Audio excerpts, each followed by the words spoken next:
Hey ladies, welcome or welcome back to my channel. How you doing? Hope you guys are having a great Monday so far. Happy new month. We are in August, period.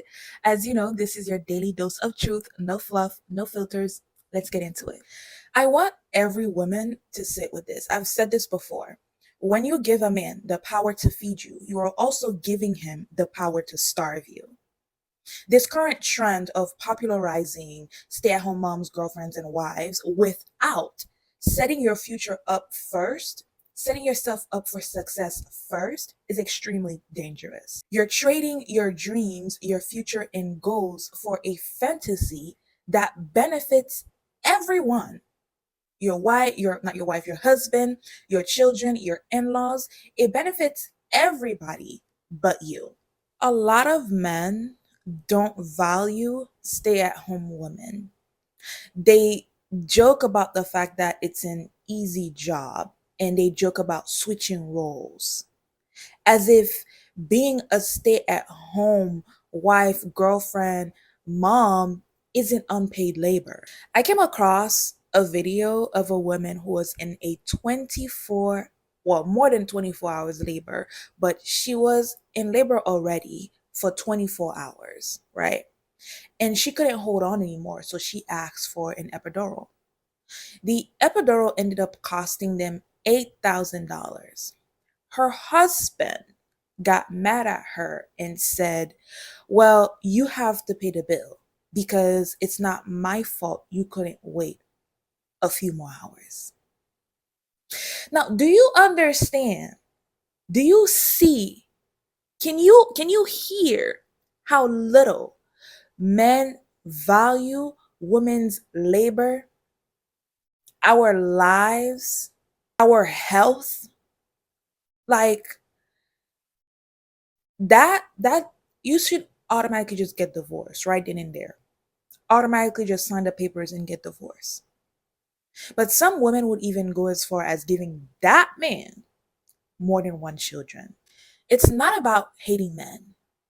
Patriarchy and religion have convinced women that suffering is a badge of honor, that being a wife means sacrificing your life, your future, your health, and even your independence. But guess what?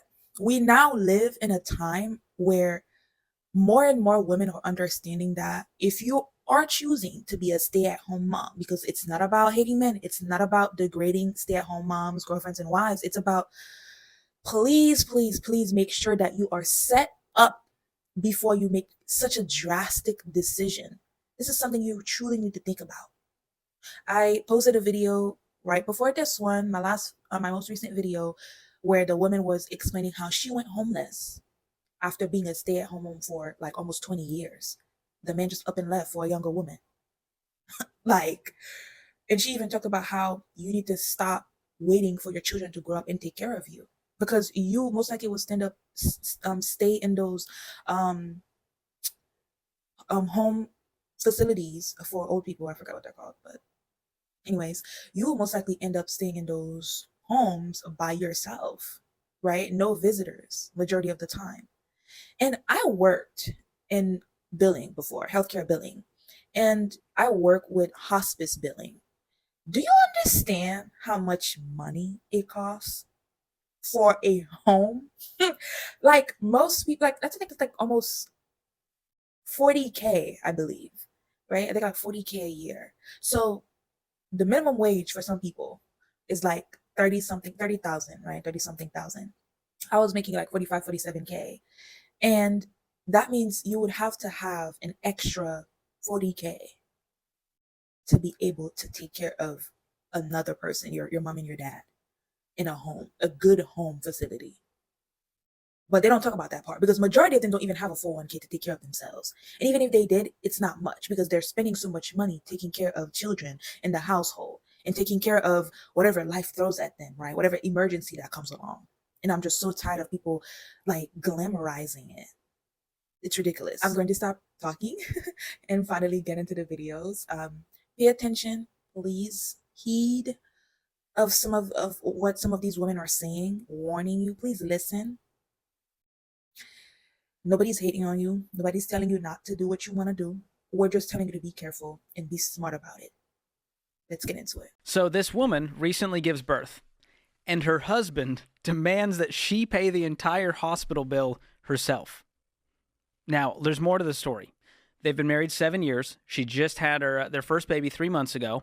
They split everything in their marriage 50-50 when it comes to finances and generally keep their money separate.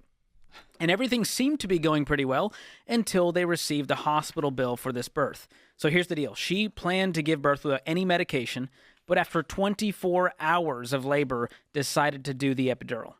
And when the bill came, her husband expected her to pay the entire $8,000 bill herself. And when she asked why, he said, "You're the one who couldn't hold out for a few more hours, and you jacked up the bill, and I shouldn't have to pay for all of these extra requests." And then finally, if she wanted luxury, she should expect to pay for it. Oh, my God. Now, if you're wondering all the extra, what jacked up this bill? Well, of course, the epidural, very expensive. Lactation consultant, nursery fee, extra night stay, postpartum supplies, any food she ate. So all of that made the bill go up. And so he goes, "Well, that was your decision, so you should pay for that. That's not coming out of my pile of the pot." So she ended up paying the entire bill on her own. And she's now wondering and questioning, are her feelings valid, John? I'm not going to share a checking account. I'm not going to share bills. We split this thing 50-50. This is the end result of that. And if it's not, if you're like, no, I mean, I would help with the baby, where's your line, dude? When you set up a my life and your life and we're married under the same roof, this is the root of that crap that happens, right? This is the end result down the road of people who don't say, hey, we're married, we're in, come hell or high water, we're both in on this deal. This is that bull crap. Like, oh, sorry, bro, you should have just held out. And we know that money problems and money fights leading cause of divorce. We teach people that you should combine finances 100% when you get married. No earlier. But as soon as you're married, combined finances, you're a team. It's we. It's not, well, that's your bill. So, well, I'll cover electricity. You cover the water. I got the food last month when we ate out. That's an insane way to live. If you wanted a roommate, don't get married. He started to financially abuse me by using the fact that he paid for everything and he had the job against me. It was the bare minimum. He's gaslighting you at that point. Yeah. Every time, like, we get in an argument, he would be like, oh, well, I'm taking your vape, or I'm not buying you this, or I'm not getting you that. Yeah, he's controlling you. Yep. Yeah. And it was like I wasn't allowed to make any note of anything. Like, if I noticed we were having less money because he was drinking more often, I couldn't say that because it was his money. And every time I needed something, even if I needed tampons, I would feel bad. And that's ridiculous. It was such an odd, horrible situation. And at that time, I had no clue. I just thought that this was normal, that all stay-at-home moms experience this, and that we all didn't have our own money. But you realize now that it's not normal. No, it's not normal. Like, people who are in relationships like that, or marriages, like, they tend to share bank accounts, they tend to have shared cards. And there's no control. Yeah, there's no control. I thought that since it was his money, I was just supposed to follow suit and listen, and I did, unfortunately. This is what my mornings look like as a 25-year-old stay-at-home girlfriend. There's so much hate in that video, but look, objectively speaking, staying home is much better than being forced to work a job that you hate, which, may I carefully suggest, is the case for most people. But as a divorce lawyer, I wouldn't suggest that you aspire to become a stay-at-home girlfriend. And the reason is because nothing is ever free in this world. And the price you pay as a stay-at-home girlfriend is your autonomy, your independence, your freedom, which all leads to you being vulnerable. What happens when your boyfriend breaks up with you 10 years down the line? You'll be 35 with no job experience, no career, no way to live the lifestyle that you enjoyed with your boyfriend. And if you're from Toronto, you can't even touch his property because you were never married. If being a stay-at-home girlfriend works for you, that's totally fine, but just remember that it comes with risks. Feminism has come full circle to the point where women think it's feminist to be a stay-at-home girlfriend, which, by the way, is not a real thing. Literally just a fancy way of saying that you've chosen to be unemployed. And the reason I get so frustrated by people making stay-at-home girlfriend like a cutesy internet thing is because one of the things that makes it extremely difficult to leave an abusive relationship is not having your own resources. It's one of the major factors in why a lot of women feel trapped in domestic violence situations, because often by no fault of their own, they don't have their own income. For example, if they have kids, they've agreed with their partner that they'll be a stay-at-home parent for X number of years. And because they don't have their own income, it's very difficult to leave that situation and they feel trapped. So it's not cute or adorable to abandon your career, to not have your own money, to not have your own income, that you can be a stay-at-home girlfriend with a man who you have no legal ties to, that he has 100% control over the relationship, and you can choose to do whatever you want. But to choose to put yourself in a situation where you don't have your own resources and then come on the internet and pretend like it's cute and adorable is incredibly frustrating. So I say again, don't quit your job for a man, please. I don't know who needs to hear this, but all the women who are constantly complaining about how being a stay-at-home mother is the hardest job in the world, that their husbands only work 40 hours a week and they're always on the clock, they never get any rest, and it's super hard. Not a single one of those women would change spots with their husbands. Not a single one of those women would let their husbands sit at home and do what they claim they do all day while they're forced to go to work and provide for their families. While every man I know would switch. And we know this by all the women who try and demasculate men and mock them for being stay-at-home parents. I would switch places expeditiously. I miss having a job. What people who have never been a stay-at-home parent for any extended period of time do not realize is that without normal everyday adult interaction, it makes you go crazy. But let's get into what I really want to talk about. People like this think that they go to work and they bust their behind all day, every day, 110-degree heat, no breaks, just work, work, work, work, work. And they think that their wives do nothing all day. And you know why that is? That's because she has cleaned all day long, so when he comes home to a clean house. He wakes up in a clean house. He doesn't see during the day when she wakes up and she feeds the kids, she cooks, she cleans, she makes him lunch, she does his laundry so that every time he opens his dresser drawer, he has clean clothes. Every time he opens his closet, he has clean clothes. She does all the grocery shopping, so anytime he opens the fridge, he has an ice cold beer when he gets home. She's picking up after the kids all day long. She's taking care of the pets. And me personally, I do a lot more than just that. When my husband's deployed, obviously I do everything. I have no help. I do everything outside and inside. However, when my husband is in port, I still do majority of the work. I will cook and I will clean. I mow the grass while my husband is at work. I weed eat. I edge. I pull the weeds in the flower beds so we don't get an HOA violation. I do all of that before my husband gets home. But when my husband gets home, it is teamwork. And he helps me because he created this family. He lives in this house. He is the reason that we have a child. Well, he's part of the reason. Obviously, I'm the other reason. You know what I mean? But we made that child together. That means that we take care of the child together. The reason you think it's so easy is because you don't see what she does during the day. You guys think it's so easy and you guys think that you can just sit on the couch all day, and that's genuinely not how it works. Guarantee you, if the wife of a guy like this chooses to go to work and says that he can be a stay-at-home parent, and she writes out a list of everything that she does on a day-to-day basis, most of it won't get done. Because he genuinely doesn't believe that she does all of that work in that said day. And yes, women are on call 24/7. Because I'm the stay-at-home mom, I get up in the middle of the night if my child gets up and she's crying and she needs something. I do that because I know my husband has to get up in the morning and go to work. She doesn't get time off. She doesn't get PTO. She's taking care of everybody all day long, every single day. I mean, how entitled could you be? I truly cannot imagine the amount of arrogance you must have to sit there and complain when you are so privileged to have a person who is willing to provide such a carefree life for you. Let's get real. What do you do all day? Your spouse is taking care of everything so that you can take care of one thing. How complicated could it be? All you do is go to work. For 10 hours a day, you get to live the life of a single, childless, carefree man because your wife was willing to take the financial risk of allowing you to be successful in your career. While she takes care of everything else, she provides childcare services, home cleaning services, medical services, food services, scheduling services, and a list that goes on. And you provide a paycheck?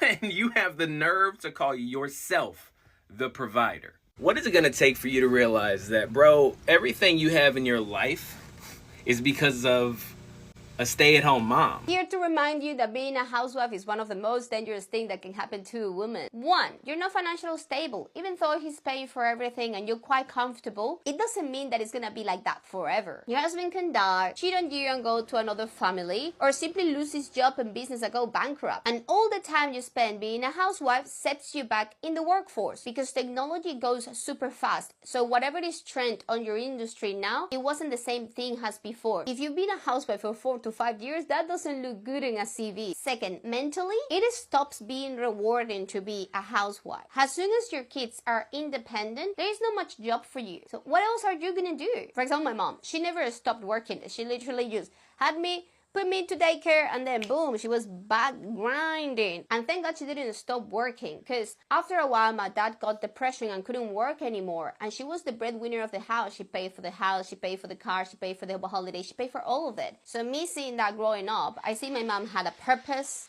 had an amazing career, she was useful, she was kind, she was like thriving and thriving and blah, blah, blah, blah, blah. And I love that.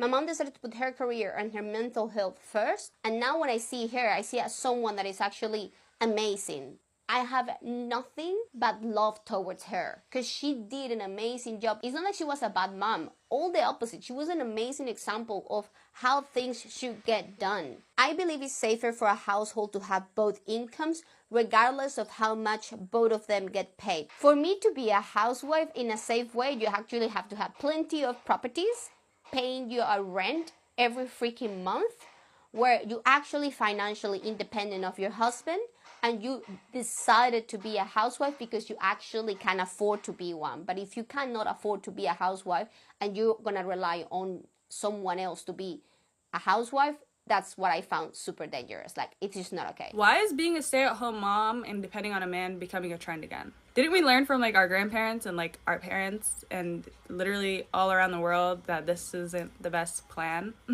Like, I love seeing women be feminine. I love to see them at home. I love to see them fucking shopping and going to Pilates and just living their life as they should. But I do really hope 3 things.